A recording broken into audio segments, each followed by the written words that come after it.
Good morning. ഇന്നലെ എൻ്റെ morning vlog കാണാണ്ട് മിസ് ചെയ്താ. അപ്പോൾ അത് ഇന്ന് രാവിലെ എണീറ്റ് മെല്ലെയായിട്ട് എണീറ്റ് ചോറും പിന്നെ ഇന്നലെ വൈകുന്നേരം ചിക്കൻ കറിയും മീൻ കറിയും ഒക്കെ വെച്ചിട്ടുണ്ടായിരുന്നു. മീൻ 2 ദിവസം മുമ്പ് മേടിച്ചിട്ടുണ്ടായിരുന്നല്ലോ. അപ്പോൾ അത് കയ്യോടെ ഇന്നലെ വെച്ചതാണ്, അല്ലെങ്കിൽ ഇന്ന് രാവിലെ പണിയാൻ നിൽക്കണ്ടേ.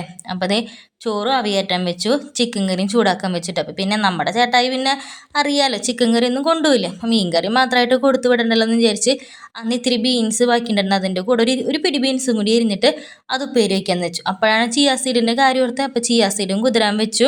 ശരിക്കും പറഞ്ഞാൽ ചിയാ സീഡ് നേരത്തെ കുതിരാൻ വെച്ച് ഒരു 20 മിനിറ്റ് കഴിയുമ്പോൾ കുടിച്ചിട്ട് പിന്നെ അരമണിക്കൂർ കഴിഞ്ഞിട്ട് ഫുഡ് കഴിക്കാൻ പാടില്ലോട്ടെ. ഇപ്പം ഇടയ്ക്ക് അതൊക്കെ തെറ്റാറുണ്ട്. പിന്നെ അതേ കൈയോടെ ബീൻസ് ഉപ്പേരി കടപ്പത്ത് വെച്ചിട്ടാ.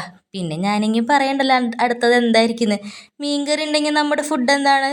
അതന്നെ പുട്ട്. അപ്പോൾ പുട്ടിനുള്ളത് ഞാൻ നനച്ച് വെച്ചുട്ടാ. അത് എന്നിട്ട് മീൻകറി ഞാൻ ചൂടാക്കാൻ വെച്ചിട്ടുണ്ടായിരുന്നു. ഇതിനൊക്കെ നമുക്ക് എന്താണ് ചാറ് മുഖ്യം ബിഗിലേ. അപ്പം ഞാൻ വേഗം എന്ത് ചെയ്ത് ഇത്തിരി തേങ്ങാപ്പാൽ ഒഴിച്ചു.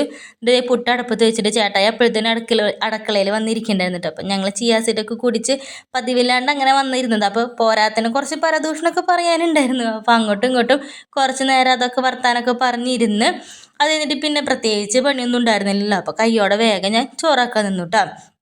കുറേ നാളെ ഇങ്ങനെയൊക്കെ കുറച്ച് പരദൂഷണമൊക്കെ പറഞ്ഞിട്ട്.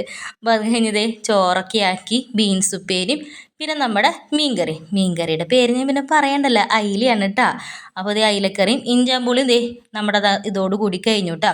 വേറെ പ്രത്യേകിച്ചൊന്നുമില്ല. ചേട്ടായിക്ക് ചോറാക്കി. പിന്നെ നമ്മുടെ ദേശീയ ഭക്ഷണം പുട്ട്. അപ്പോൾ ഇന്ന് പുട്ടിന് ചിക്കൻ കറിയാണ്. അപ്പോൾ ചിക്കൻ കറിയിൽ അധികം ചാറാക്കാൻ അങ്ങോട്ട് പറ്റിയില്ല. അപ്പോൾ ഞാൻ സൈഡിൽ കൂടെ ഒരു ഇത്തിരി മീൻ ചാറും കൂടി ഒഴിച്ചിട്ട് എന്തായാലും കോമ്പിനേഷൻ. പിന്നെ എൻ്റെ പുട്ട് എന്താണോ കുത്തിയെടുത്തപ്പോൾ ആകെ പൊടിഞ്ഞു പോയി.